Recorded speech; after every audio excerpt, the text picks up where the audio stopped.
Buenos días, ¿cómo están todos? Les damos la bienvenida a una nueva jornada de Colombia Lee, la segunda de Colombia Lee a los traductores.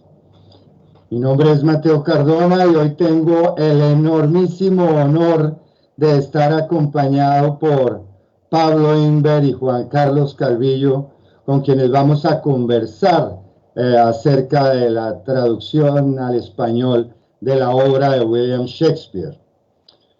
Bueno, todos conocen a William Shakespeare. Creo que es más pertinente en este momento que presente a mis invitados. Pablo Inver es licenciado en Letras de la UBA. Ha publicado 5 libros de poesía, de los cuales el último lleva por título Nadie atiende las llamadas. También escribe para niños, recuerdo aquí El fantasma con asma. Ha escrito novela con mención, un importantísimo libro de ensayos sobre traducción que se llama Escribir palabras ajenas, que está en la editorial de Edubim, y más de cientos libros traducidos del griego antiguo, del latín, el inglés y el italiano, mayormente clásicos. Pablo está con nosotros porque dirigió para Editorial Losada una edición de las obras completas de William Shakespeare. Él coordinó todo el proyecto y tradujo a más o menos la mitad. Y además la colección Griegos y Latinos con 85 títulos que aún se distribuyen. Como escritor, Pablo recibió becas o ha recibido becas del Fondo Nacional de las Artes, de la Fundación Antorchas y de The Banff Center for the Arts. Por sus traducciones ha recibido los premios Teatro del Mundo, Konex Diploma al Mérito y Aurora Borealis Honorable Mention de la Federación Internacional de Traductores, así como también becas y subsidios de los gobiernos de Irlanda, Italia y Suiza. Bienvenido, Pablo. En cuanto a Juan Carlos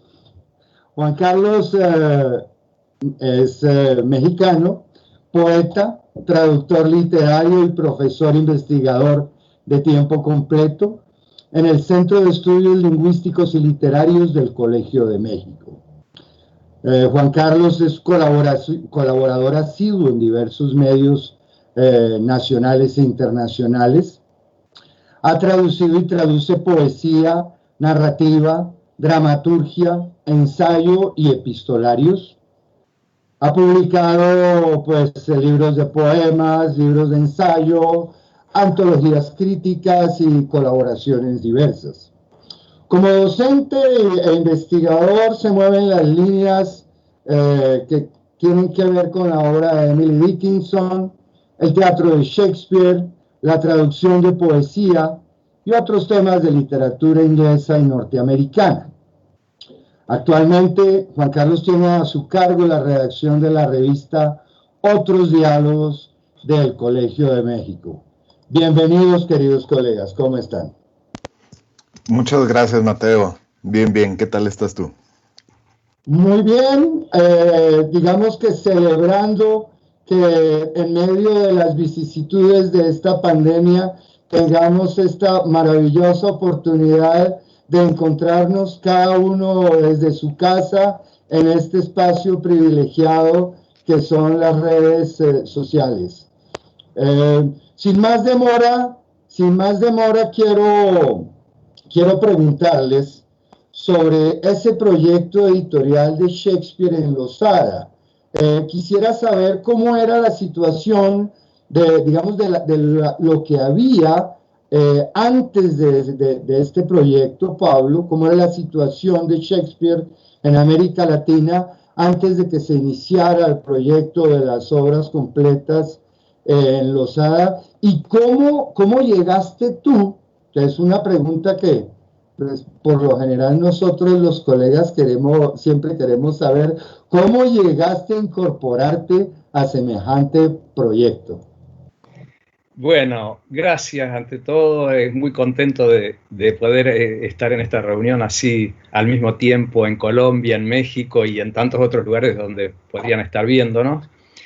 En estas cosas, a mí me parece importante, digamos, contar de la parte terrenal de todo este asunto, porque fue bastante azarosa.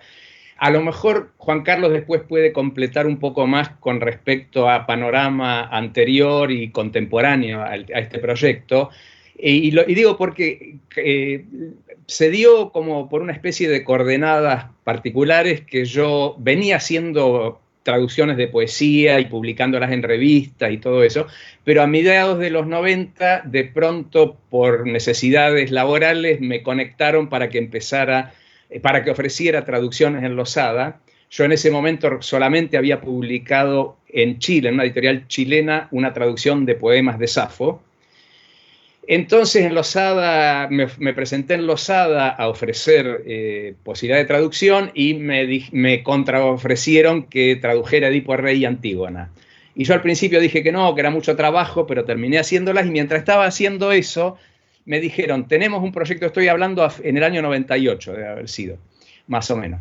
Tenemos un proyecto de hacer las obras completas de Shakespeare traducidas por escritores. Ya tenemos algunas y, bueno, la idea es a largo plazo hacer el resto. En ese momento yo no había traducido absolutamente nada del inglés. Y además ni siquiera había leído nunca a Shakespeare en inglés. Esta es la verdad. Y de esa manera, o sea que yo cuando, digamos, fui aprendiendo todo esto en el proceso, pero simplemente dije, ¿puedo traducir La Tempestad? Sí, no la tenemos, dale. Y con eso empecé en el 99. Y, digamos, a ver, ahora recapitulo, ahí metí mi llegada personal. Losada se funda en el 38, en 1938, Gonzalo Losada, que era digamos, el director, no sé, estaba a cargo de Espasa Calpe, Argentina, un español radicado acá, en ese momento. En el año 38, ya desde el franquismo avanzado y triunfante, le empiezan a bajar línea, él decide irse de Espasa Calpe y funda su propia editorial. Contrata a Pedro Enríquez Ureña, que vivía en la Argentina, dominicano, gran ensayista, y él empieza a dirigir una colección que se llamaba algo así como Obras Maestras de la Literatura y del Pensamiento, ahora no recuerdo exactamente el nombre, que después se transformó en la Biblioteca Clásica y Contemporánea. Y entre las primeras cosas que que publicaron ahí, hubo un tomo que tenía Otelo y Romeo y Julieta en el 39 y Hamlet en el 40. Usaron para eso traducciones de Guillermo Macpherson, español del siglo XIX. En el caso de Hamlet agregaron, que yo sepa, la única traducción que se ha hecho hasta ahora de la primera edición en folio, que es un 40% más corta y tiene nombres de personajes distintos. Bueno, todo eso lo juntaron, pusieron esas versiones. Esto tuvo muchas reediciones a lo largo de las décadas. El siguiente cambio fue en el 64. Pablo Neruda hace una traducción. Pablo Neruda era autor de Losada. Losada en esa época publicaba autores españoles del exilio, qué sé yo, publicaba Pablo Neruda, a Miguel Ángel Asturias y tantos autores importantes de nuestra lengua. Y entonces, en el año 64, Neruda hace una versión de Romeo y Julieta para la representación, y lo que hacen después en Losada es publicarla en reemplazo de la de Macpherson. Tiene algunos recortes, que es lo usual en las representaciones, porque, por ejemplo, el ejemplo más claro sería, vean el Hamlet de Kenneth Branagh, la película que hizo Kenneth Branagh con el texto completo, dura no sé cuántas horas, 5 horas, 6 horas, una cosa así. Entonces, las versiones escénicas siempre se recortan para que tengan un tiempo más aceptable. Bueno, y también Manuel Mujica Lainez, gran escritor argentino, hizo una traducción de casi un tercio de los sonetos. Eso se publica en el 64.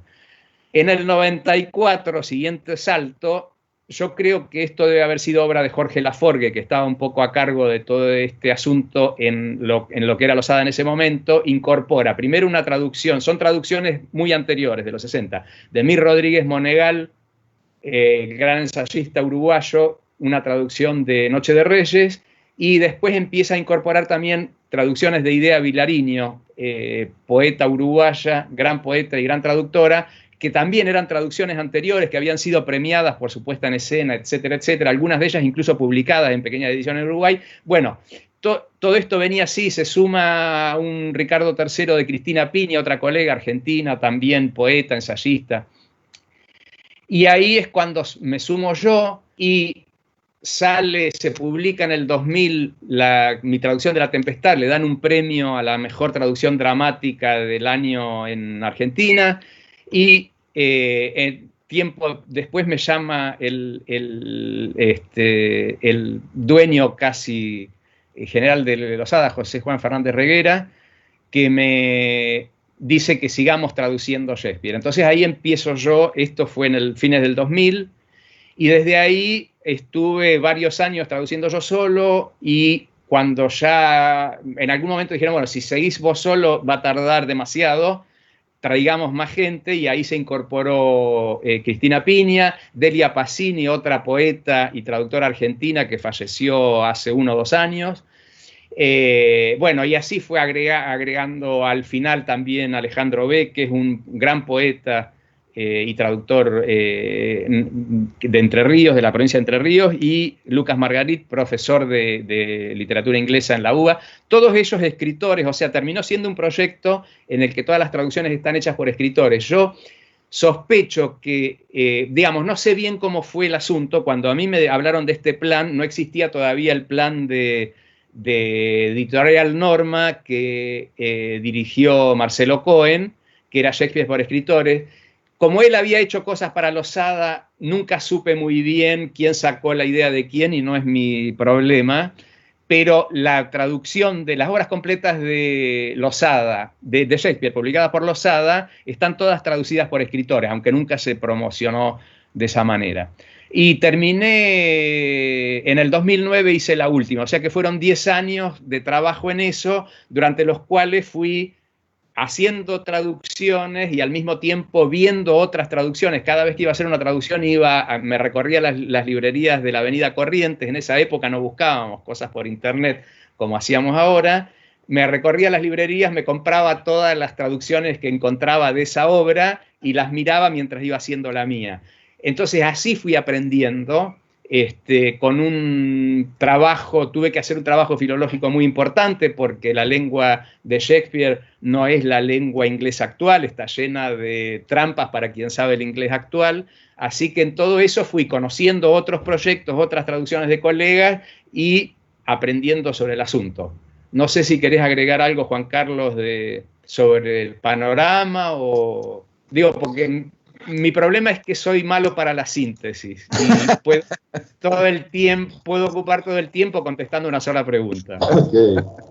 No, creo que está muy bien. Creo que nos has dado en general los antecedentes del proyecto editorial de Losada, de publicar las obras completas de Shakespeare en traducción de reconocidos escritores hispanoamericanos. Creo que solo podría agregar un par de cosas que no dijiste. Este proyecto editorial de Losada se dice fácil, pero creo que es necesario entender que se trata de una empresa editorial que no tiene precedentes. El de Losada es un proyecto que concreta por primera vez en Latinoamérica la traducción completa de Shakespeare, algo que hasta esa fecha solo se había logrado en nuestro idioma en una titánica ocasión, desde luego en España, y se trata de las traducciones de Luis Astrana Marín para Aguilar, ¿no? Otra cosa que no dijiste, Pablo, y que me gustaría agregar, porque creo que amerita una mención enfática, es que tú eres el traductor argentino y desde luego el traductor latinoamericano que más ha traducido a Shakespeare. De nuevo, esto también se dice fácil, pero estamos hablando del primer traductor en todo un continente, ¿no? Estamos hablando también de que tradujiste a veces al ritmo de 3 obras por año, ¿no? Entonces, Sí, no sé si quieres decir algo a ese respecto. No, digamos que en parte el hecho de agregar algunos otros traductores al final del proceso era para terminarlo de una vez, porque si seguía yo no lo terminaba nunca. Pero bueno, sí, llegué a traducir, fueron 10 años, de los cuales las 3/4 partes de esos 10 años estuve traduciendo Shakespeare. Fue una experiencia, la verdad, maravillosa. No solo que, digamos, traduje la mitad, sino que la otra mitad, traducida por otras colegas, también tuve que leerla y revisarla y todo eso para la edición. O sea que, además de, no sé si hay muchas personas en el mundo que se hayan leído, digamos, mínimo 3 veces todas las obras de Shakespeare. Así que es algo que cuento ahí en mi haber, como en mi experiencia, como algo llamativo. No sé. Y cuando se terminó esto, claro, cuando el apuro era, porque después de esto, yo no sé, el proyecto de Norma nunca supe si llegaron a publicar todas las obras o como se fundió Norma quedó alguna en el aire, no lo sé, pero además nunca llegaron a el tomo completo, ¿no? Que yo, acá están, esto que están acá son todos los volúmenes individuales que traduje yo, y acá están las obras completas reunidas, de las cuales la mitad son estas obras y la otra mitad son otras que tengo más allá, que son las que tradujeron demás colegas. Sí. Pablo, antes de pasarle otra vez la palabra a Mateo, quisiera preguntarte sobre un caso específico, porque justo estás mencionando la incorporación de nuevos traductores hacia el final del proyecto, pero hay otro caso que a mí me intriga muchísimo, me sorprende y sobre todo me hace sentir esperanzado en términos de la colaboración que podemos tener los traductores cuando trabajamos a 4 manos, incluso cuando uno de ellos no está ya con nosotros. ¿Cómo fue que decidiste completar la traducción de los sonetos de Manuel Mujica Lainez? Cuéntanos un poco de ese caso específico. Sí, algo que rescato de lo que vos dijiste antes, Juan Carlos, y que me parece importante tener en cuenta, es que Losada es una editorial mediana como mucho, o sea, por cantidad de personal, tiene un recorrido atrás enorme, un fondo editorial enorme, etcétera.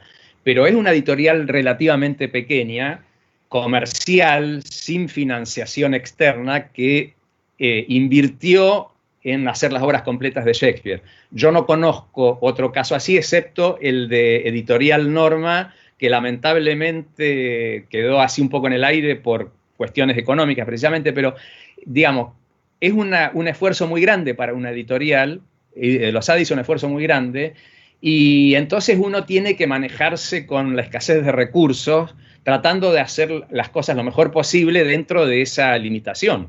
Entonces yo por un lado tomaba algo que venía de atrás, producía cosas nuevas y ayudaba a incorporar las restantes. Entonces todo eso hay que pensarlo también en términos un poco realistas de este marco que acabo de dar. Entonces, en ese sentido, en lo que venía de atrás teníamos 2 obras que estaban incompletas, los sonetos y Romeo y Julieta, que también estaba traducida, digamos, completa como que era algo que funcionaba por sí mismo, pero excluía partes de la obra. Entonces yo no puedo en una colección de obras completas incluir obras que no están completas. Entonces esas 2 obras, a mí me parecía importante mantener, obviamente, cómo vamos a perder esas traducciones que habían hecho Mujica Lainez y Neruda. Era importante mantenerlas, pero no las podíamos mantener como estaban porque eran incompletas. Entonces, en lugar de borrar del mapa completamente esas 2 traducciones y hacerlas todas de nuevo, lo que hice yo fue completarlas como una especie de trabajo filológico de mantener aquello y agregar lo que le falta, siempre de una manera evidente, marcando qué es lo que había antes y qué es lo que agregué yo, de manera que estuvieran completas sin perder aquello. Para mí hay algo de rescate filológico en mantener, no perder aquello que habían hecho Mujica Lainez y Neruda, y simplemente agregar lo que le faltaba para cumplir con el requisito de que fueran completas. No sé si más o menos respondí la pregunta. Sí, Mateo. Bueno, pues Pablo, yo voy a salirme un poco del guión que habíamos establecido inicialmente, ya que estamos en los sonetos de Shakespeare. Entonces, Juan Carlos, me disculparás, voy a invertir el orden de estas preguntas y quisiera preguntarte, Pablo, pues tengo entendido que Manuel Mujica Lainez, que nuestra audiencia, nuestro público, sin duda identifica como el autor de Bomarzo, tradujo esos sonetos al metro endecasílabo. Y tú, en cambio, y esa es la reputación muy merecida que tienen tus traducciones, tú optaste por otro metro, que es el alejandrino. En alguna ocasión te has referido a que quienes han privilegiado el endecasílabo han tenido que acudir a la ayuda de Procusto. Entonces yo quisiera saber un poco cómo llegaste a esto de elegir o de privilegiar el alejandrino y cómo trabajas la traducción de poesía de metro fijo, que para mí, que soy un traductor de narrativa y de prosa, pues es una empresa que me parece sumamente ardua y complicada. Entonces, por favor, háblanos un poco de esta parte, Pablo. Ok. Yo la verdad es que no tenía ninguna decisión previa. Entré a traducir La Tempestad, empecé a probar y me di cuenta de que el alejandrino, o sea, yo lo que sí tenía decidido desde antes es que si el original está en metro fijo, yo tenía que traducirlo con alguna especie de metro fijo. Porque había una funcionalidad que yo mismo fui descubriendo después. Siempre recomiendo, por ejemplo, si para los que puedan seguirlo en inglés, porque no lo he visto subtitulado, en YouTube hay algunos videitos de entrenamiento de la Royal Shakespeare Company, entrenamiento para actores en el manejo del pentámetro yámbico. O sea, todo esto como para decirles que ellos lo consideran una herramienta de la actuación y tiene una importancia muy grande desde el punto de vista dramático. Tiene una función dramática el verso, no es un mero adorno o algo que se hacía porque sí. De hecho, las obras de Shakespeare tienen más o menos unos 2/3 están en verso o 3/4 partes y el resto está en prosa. Y tiene una funcionalidad, es decir, por ejemplo, los pasajes cómicos, informales, etcétera, están en prosa, los pasajes más formales, más solemnes, más serios, más dramáticos, están en pentámetro yámbico. Bueno, dentro de eso hay cierta variación y tiene siempre una función dramática. No me voy a poner a ampliar eso ahora porque sería muy largo, pero pueden buscar este tipo de cosas. Digo, un detalle que recuerdo, por ejemplo, como en esa época no existía el telón, las obras se hacían a plena luz del día, a cielo abierto, es decir, si entraba alguien con una vela era porque era de noche, pero afuera, digamos, le estaba dando el sol. Entonces, una cosa que se repite mucho, muchísimas escenas de Shakespeare terminan con 2 versos rimados, que digo yo es como el chan chan con el que terminan los tangos, chan chan, ¿no? Bueno, es un poco así, es como para decir, chan chan, se terminó la escena. Entonces ese tipo de cosas a mí me parece que eran importantes mantenerlas y siempre me preocupé, o sea, entré con la idea de respetar eso. Ahora, al ponerme a traducir, yo me doy cuenta, es decir, que para hacerlo con un endecasílabo, para hacerlo en endecasílabo hay 2 opciones. O no respetar el verso a verso, es decir, lo que no me entra acá lo paso al verso siguiente y así sucesivamente, algo que no se podría hacer en los sonetos, porque si no terminaríamos teniendo sonetos de más de 20 versos en lugar de 14, pero en las obras de teatro sí se puede hacer. De hecho, es lo que hace, por ejemplo, lo que había hecho Guillermo Macpherson, lo que hace por momentos Neruda y lo que hace Idea de Vilariño. Es decir, no respetan el verso a verso, aumentan la cantidad de versos.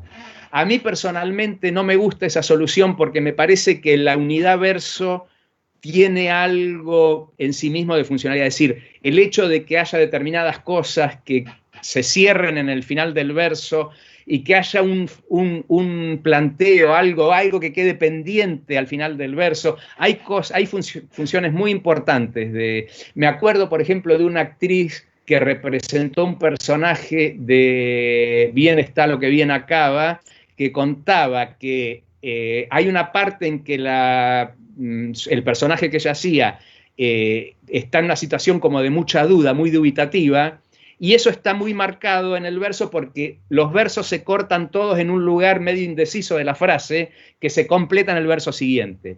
Entonces, la unidad verso a mí me parece muy importante. Yo no quería hacer esto de, por un lado, aplicar procusto, es decir, cortarle pies al verso para que me entre en esa cantidad, que es lo que hacen, por ejemplo, Mujica Lainez para traducir los sonetos en endecasílabos, porque, a ver, un pentámetro yámbico tiene entre 10 y 11 sílabas, puede llegar a tener 12, pero lo que se da más naturalmente al pasar del inglés al castellano es el aumento de sílabas, mucho más que el aumento de la cantidad de palabras. O sea, no sé, thought, una sílaba, pensamiento, 4 sílabas en castellano, heart, corazón, 3, de 1 a 3, bueno, hay muchos casos así. Nature, 2 sílabas, naturaleza, 5 sílabas. Entonces, ahí mismo yo descubrí que si yo tomaba el alejandrino, que es el segundo verso más canónico del castellano, que tiene un ritmo más o menos afín al endecasílabo, porque de hecho está formado por 2 heptasílabos que se combinan bien, y que tiene una cierta tradición en la lengua castellana y tiene una cierta tradición en el teatro. El teatro francés, clásico, neoclásico, está todo escrito en alejandrino. Bueno, entonces dije, bueno, listo, ahí encontré que en el alejandrino puedo respetar el verso a verso con un metro fijo, mantener alguna idea de un ritmo constante, que es lo que plantea el pentámetro yámbico en el original, y así fue un poco la decisión. Me alegra mucho que Mateo se haya adelantado con esa pregunta porque esa es una de las que hemos discutido Pablo y yo ad infinitum, y por supuesto hay un momento en el que tenemos que terminar la discusión porque si no nos vamos a 6, 8 horas y el cuerpo no aguanta, pero Pablo sabe muy bien que yo difiero al respecto del uso del alejandrino, porque el alejandrino a mí me parece que tiene una cesura normativa que a veces interrumpe en vez de dar una cierta fluidez al verso.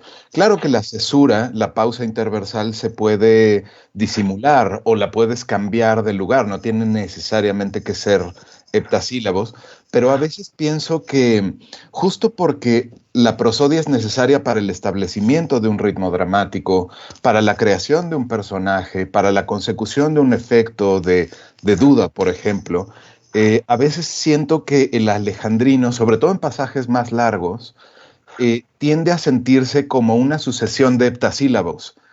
Y entonces parece que el pensamiento está mucho más cortado. En vez de ser un pensamiento más fluido de 10, 11, 12 sílabas, pareciera como que son muchos heptasílabos en una larga sucesión, ¿no? Y entonces, bueno, sí. Sí, a mí lo que me parece es que precisamente, digamos, yo hablé de todas las razones por las cuales preferí el alejandrino. Oportunamente Juan Carlos está dando algunas de las razones por las que podría preferirse el endecasílabo. Son elecciones y válidas y respetables. Como digo yo, como decía, por ejemplo, en el caso de la obra francesa, el teatro neoclásico francés, está en alejandrinos, o sea que tiene... García Lorca, que usó distintos metros en sus obras teatrales, usa el alejandrino a veces, o sea que tiene también su tradición, pero digamos, la parte que yo difiero, y esto no es la primera vez que Juan Carlos lo va a oír, es que, primero, el pentámetro yámbico también tiene cesuras. To be or not to be, cesura. That is the question. ¿Ok? El monólogo, ese célebre monólogo del to be or not to be, las 3/4 partes de los versos, si no más, tienen cesura. O sea que también hay cesura en el original. Y segundo, tendría que prepararme y ponerte, pero puedo mostrar montones de ejemplos en los que la cesura del alejandrino ni siquiera funciona, o sea, que se leen como si fuera de corrido, como si fuera sobre todo cuando tiene final agudo en el primer hemistiquio, se leen como un verso de 13 sílabas que se leen todas de corrido con un ritmo muy afín al endecasílabo. En fin, no quiero entrar demasiado en ese tipo de cuestiones técnicas en las que podríamos pasarnos varias horas discutiendo, pero bueno, esta es la verdad. La situación es que todas las soluciones tienen ventajas y desventajas. Yo di más o menos razones de las mías. Juan Carlos aporta un poco del abogado del diablo. Muy bien, muy bien. Muchas gracias a ambos. Dijiste, Pablo, que el pentámetro yámbico tenía una utilidad para el oficio actoral. Y entonces quisiera que pasáramos de pronto a hablar un poco de esta dimensión. Es lo mismo una traducción de una obra dramática de Shakespeare destinada a la lectura que una obra destinada para una puesta en escena. Dijiste que te referiste a una traducción de Hamlet que podía tomar 4 o 5 horas en la versión cinematográfica. ¿Cómo manejan actualmente los traductores de teatro ese alargamiento forzoso que se da en la traducción al español y cómo afecta por un lado la lectura o la puesta en escena? Lo que yo siempre digo es, idealmente, la misma traducción tendría que servir para todo. O sea, nunca podemos perder de vista ese ideal. Ahora, la situación teatral tiene posibilidades que la situación escrita no tiene. Por ejemplo, los gestos, ¿no? Yo siempre pongo como ejemplo la perla que tiene el veneno, supuestamente tiene el veneno en Hamlet, en el duelo, que Claudio la llama al principio unión, que tanto en inglés como en castellano, si uno la busca, es un nombre antiguo que se le daba a cierto tipo de perlas. Entonces, en castellano yo puedo traducir unión, poner una nota y explicar esto, que es un problema que no tiene solamente los lectores castellano hablantes, sino que tienen los lectores ingleses cuando se encuentran con union ahí en el original. Es decir, la edición inglesa, una buena edición inglesa, va a tener una nota que explique eso, porque no es algo que a un inglés le quede, a un anglohablante le quede claro de un principio. Ahora, si yo estoy haciendo la obra de teatro, puedo decir, esta unión, ¿sí? Y estoy mostrando qué es lo que es. Entonces, el teatro, la actuación tiene ciertas cosas, tiene los efectos sonoros, tiene la gestualidad, la actuación, los tonos de voz, las luces, tantas cosas que la edición no tiene. Y a su vez la edición tiene esta posibilidad que la representación no tiene, que es la de las notas al pie, por ejemplo, o la de las didascalias o acotaciones escénicas que explican este tipo de cosas. Entonces, en ese sentido, hay distintas posibilidades en cada caso que pueden aprovecharse de distinta manera en cada caso. De todas maneras, o sea, siempre sin perder de vista ese ideal, también hay una cosa, si yo hago una traducción que va a ser puesta en escena en mi ciudad o como mucho en mi país, sé que me dirijo a un grupo de personas que hablan una variante, la misma variedad lingüística que la mía. Ahora, si yo voy a hacer, como en este caso de Losada, una traducción que va a circular por todo el mundo de habla castellana, entonces tengo que tener un poco más en cuenta a otro tipo de lectores.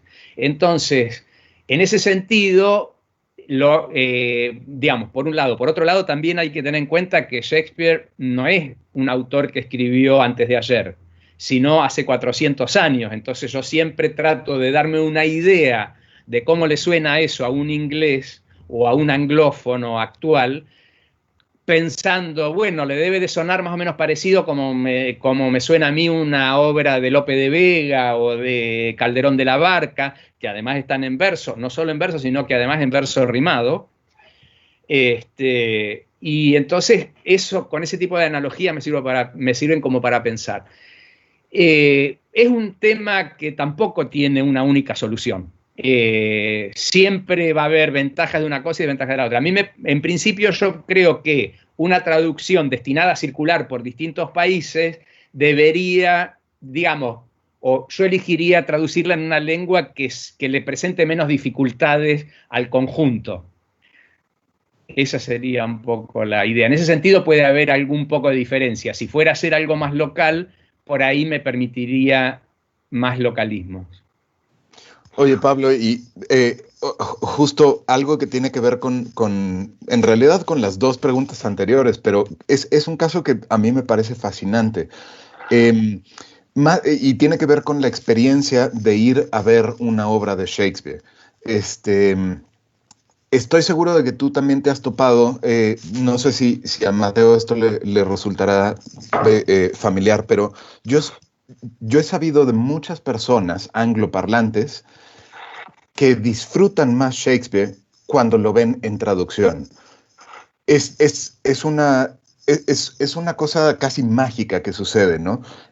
Un hablante nativo del inglés va a ver una obra al Globo o algún otro teatro, van a ver, digamos, La Tempestad, ¿no? Y salen con una experiencia de desconsuelo, ¿no?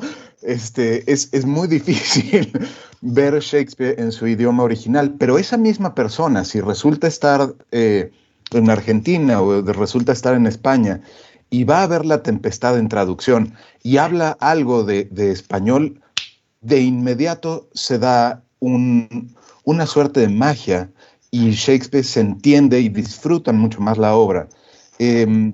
Si esta experiencia les resulta familiar, me gustaría que tratáramos de ver por qué es que sucede este tipo de cosa.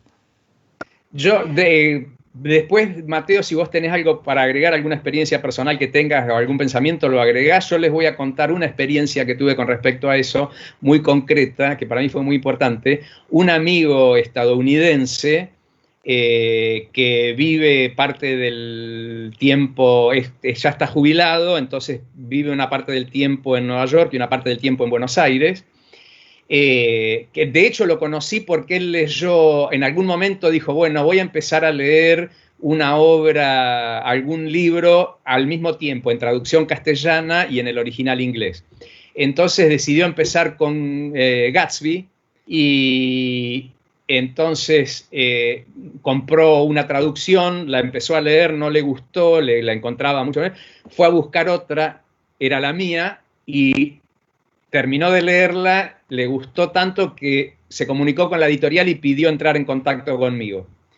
Y él, después de eso, en algún momento, lo que hacía era, se compró el tomo de los sonetos, que tienen un 30% traducido por Mujica Lainez y un 70% por mí, y está bilingüe, entonces cada día leía un soneto en inglés y la traducción. Y él me decía, gracias a la traducción entiendo mucho más el original. ¿Qué es lo que pasa? Esto a mí me parece que es importante que se tenga en cuenta y por ahí no es muy conocido, no es un fenómeno muy conocido. Es decir, los anglófonos cuando van a ver Shakespeare no entienden todo. Al contrario, tienen muchas dificultades. Lo que pasa es que tienen el entrenamiento de haber leído esas obras desde probablemente la escuela secundaria, en ese inglés que les resulta tan complejo, y tienen la experiencia de que a lo mejor cuando van a ver La Tempestad la van a ver por quinta vez o sexta vez en su vida. Entonces, digamos, aunque se pierdan algunos detalles, ya saben más o menos de qué va todo.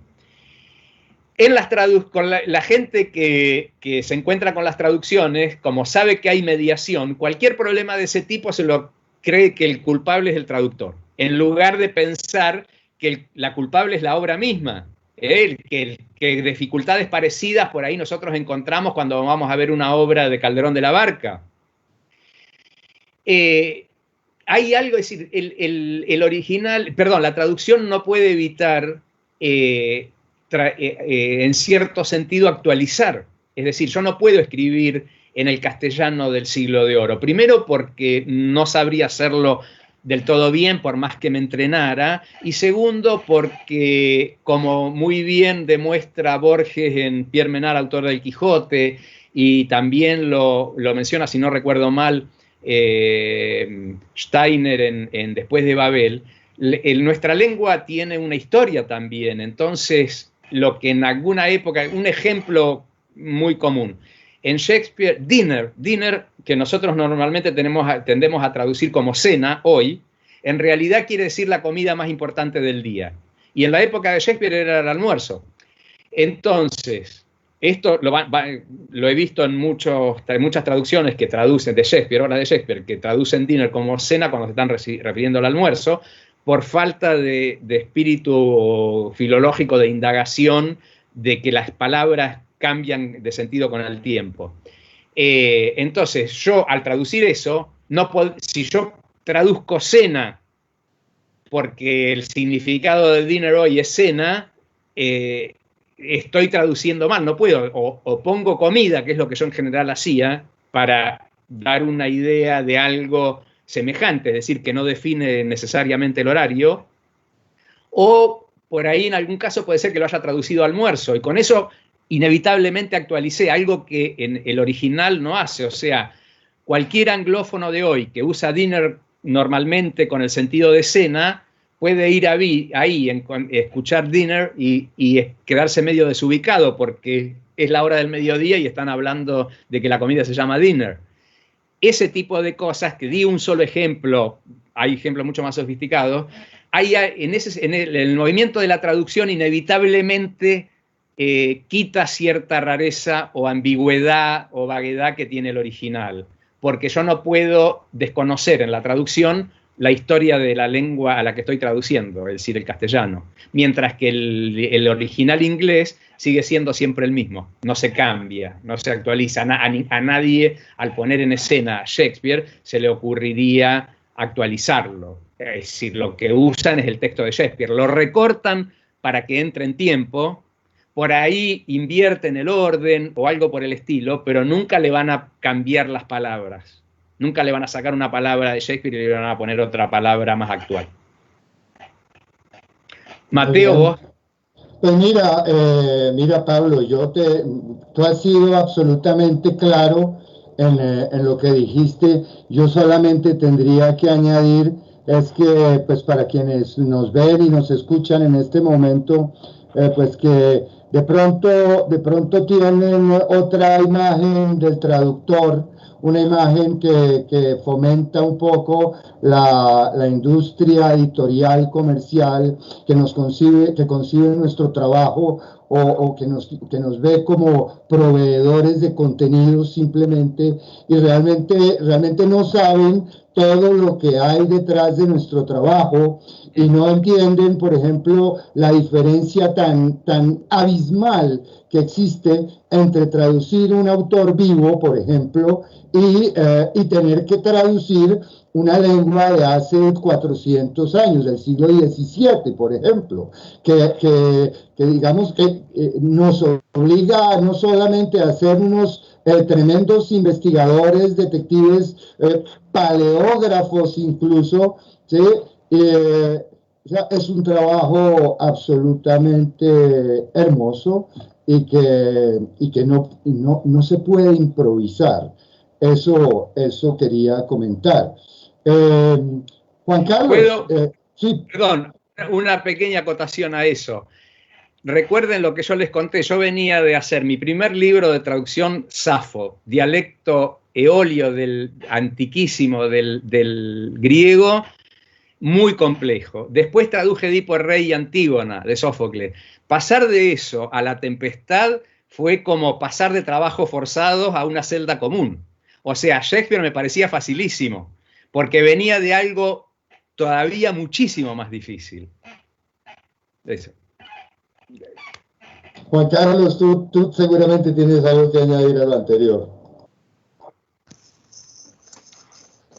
Pues sí, Estoy completamente de acuerdo contigo, Mateo, en que hay mucho trabajo tras bambalinas que a veces no se ve a la hora de leer un producto tal como nos llega, sea en el escenario, o a veces se nota más la mediación del traductor cuando tienes un libro y puedes ver que hay notas a pie, hay un estudio preliminar, hay trabajo que está justamente indicando la presencia de un intermediario, ¿no?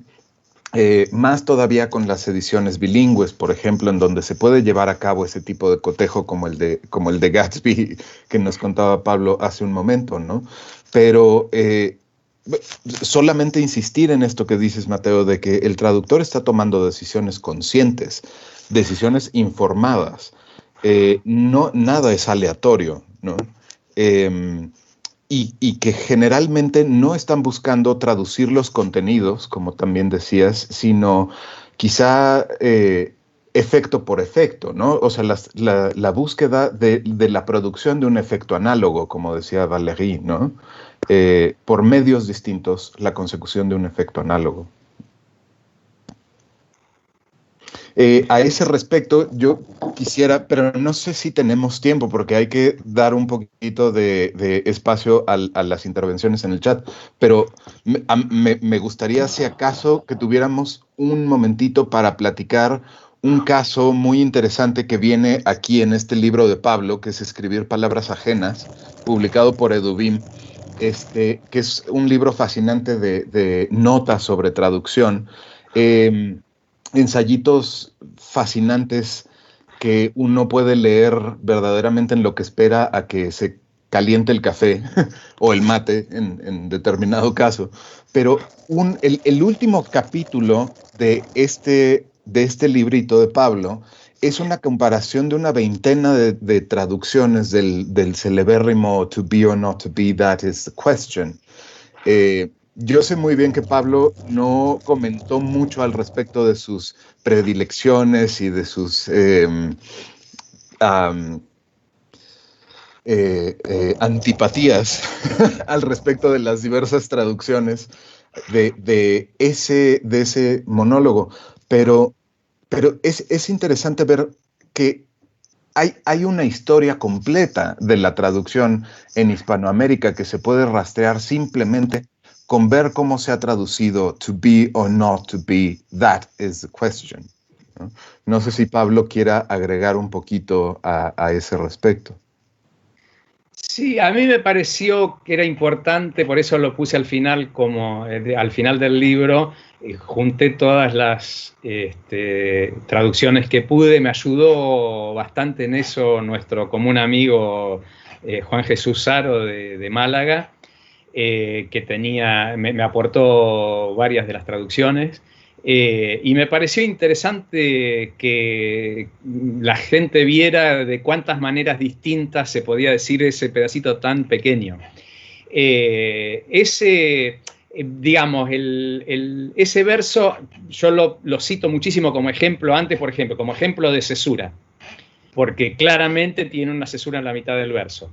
Segundo, como un ejemplo interesante de la manera en que varía el ritmo Shakespeare. O sea, en castellano la variedad del ritmo de un endecasílabo o de un alejandrino o de cualquier otro verso radica en los distintos lugares en los que cae el acento, ¿no? Es decir, uno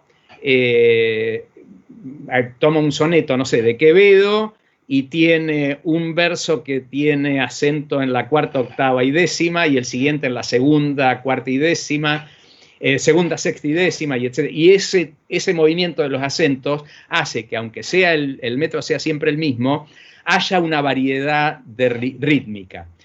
En inglés, los acentos están más pautados por el pentámetro yámbico. Un pentámetro yámbico, un jambo es ta-ta, 5 veces, ta-ta, ta-ta, ta-ta, ta-ta.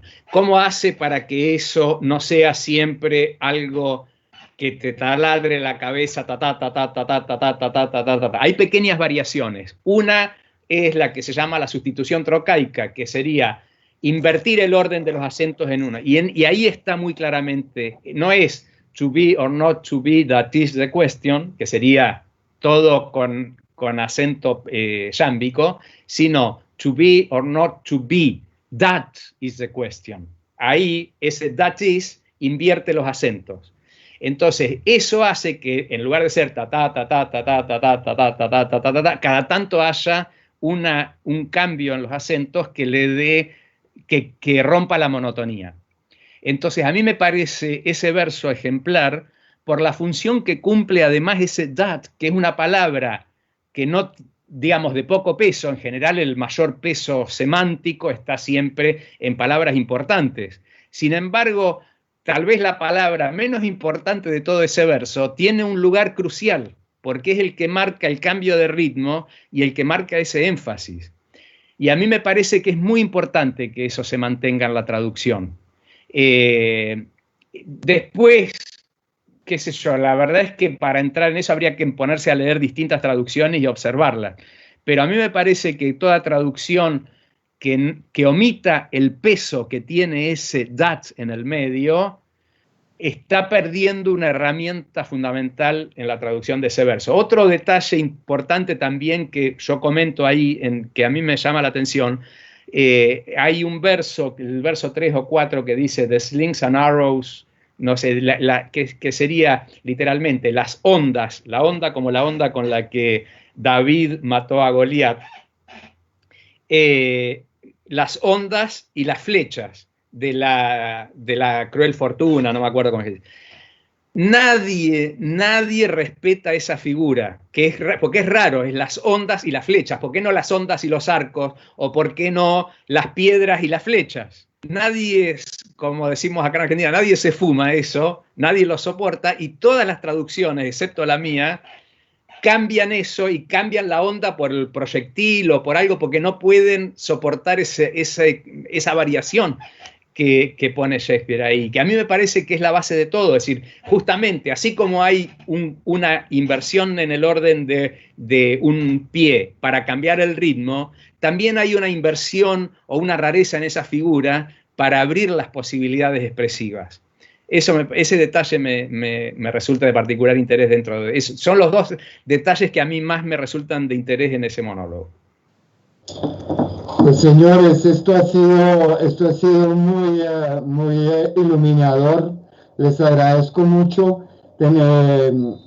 Lamentablemente el tiempo se nos agota. Yo se los había dicho, nos íbamos a quedar cortos y con ganas de más. Y pues es lamentable. Tenemos un par de preguntas del público, pero son preguntas sumamente generales. Sin embargo, hay una que voy a pasarles.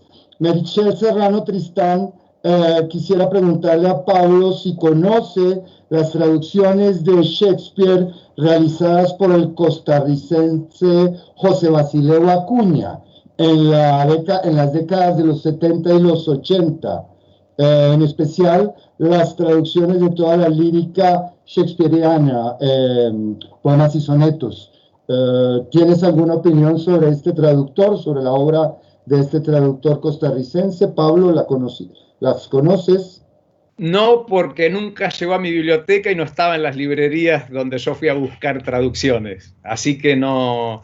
Yo aclaro esto porque también yo no tengo un recorrido anterior ni posterior dedicado a la investigación sobre Shakespeare. Tuve el trabajo de estar 10 años leyendo con microscopio, como digo yo, que es traducir, y también leyendo con microscopio las traducciones ajenas de la otra mitad de lo que formó lo mío, y leyendo con microscopio las traducciones que caían en mis manos mientras yo hacía mis propias traducciones, veía otras traducciones con los cuales también he leído. Ese es mi trabajo, que es un trabajo de una intensidad y de un tiempo muy largo, pero nunca tuve, digamos, una beca institucional, académica, para dedicarme a investigar, y además no habría sido algo que a mí particularmente me entusiasmara. La verdad es que nunca hice carrera académica, yo la paso bien traduciendo, mucho mejor, es decir, investigando a partir de un interés mío relacionado con ese trabajo que estoy haciendo, pero no digamos, tengo cierto entrenamiento académico en la investigación y lo aplico a estas cosas que estoy haciendo que me gustan, pero no soy un especialista en Shakespeare fuera de eso. Y lamentablemente estas traducciones... Pues Pablo, ahí se nota que somos contemporáneos, porque mi formación es prácticamente la misma. A los nacidos en la década de los 60 nos correspondió formarnos como traductores solos, ni modo. Ya nuestro querido Juan Carlos, que es mucho más joven que nosotros, pues tiene más solidez, más peso académico. A nosotros nos ha tocado llenar a nosotros mismos esas lagunas. Por último, puesto que el tiempo se nos acaba, pero el público colombiano en particular, pues aunque hoy en día las fronteras están, paradójicamente gracias a esta pandemia, de algún modo abolidas, quisiera mencionar que pueden conseguir las traducciones de Pablo de la obra de Shakespeare en el sitio de internet Tienda Teatral. Se escribe como www.tiendateatral.com. Allí pueden hacerse a la edición de Losada con traducciones de Pablo Inberg, quienes hayan quedado como nosotros picados por leer y saber más sobre el bardo de Stratford-on-Avon. Señores, muchas gracias de corazón. Me encantaría poderles dar este abrazo personalmente. Hasta la próxima, que espero que sea muy pronto. Les cedo a ustedes el micrófono. Más que nada agradecer esta posibilidad de jugar a estar en Colombia a través de lo que la tecnología nos ha dado. Y bueno, fue una alegría muy grande y les agradezco mucho y muy contento de haber estado con ustedes. Juan Carlos. Lo mismo yo, solo agradecer la invitación de Mateo, la ayuda de Isabel, de Estela Consigli, que seguramente nos está viendo, y no dejar de celebrar los esfuerzos de Alitral en pos del reconocimiento y la superación de nuestro trabajo como traductores. Muchísimas gracias y saludos a Colombia. Muchas gracias, Juan Carlos, muchas gracias, Pablo. Un saludo a la Cámara Colombiana del Libro, de donde provino la idea de estos encuentros. Igualmente a ATI, la Asociación Argentina de Traductores e Intérpretes, a METLI, la Asociación Mexicana de Traductores Literarios, a los colegas españoles de ACE Traductores y a la Asociación Colombiana de Traductores, Terminólogos e Intérpretes, ACTI. Todas estas asociaciones somos las fundadoras y quienes conformamos Alitral, la Alianza Iberoamericana para la Promoción de la Traducción Literaria. Ha sido un placer estar con todos ustedes. Les agradecemos mucho su audiencia. Nos vemos el próximo jueves con la traductora española Ana Flecha, quien nos va a presentar sus traducciones del noruego al español con el sello colombiano Poklonka. Compañeros y colegas, muchas gracias por estar conmigo, con nosotros. Hasta muy pronto. Gracias.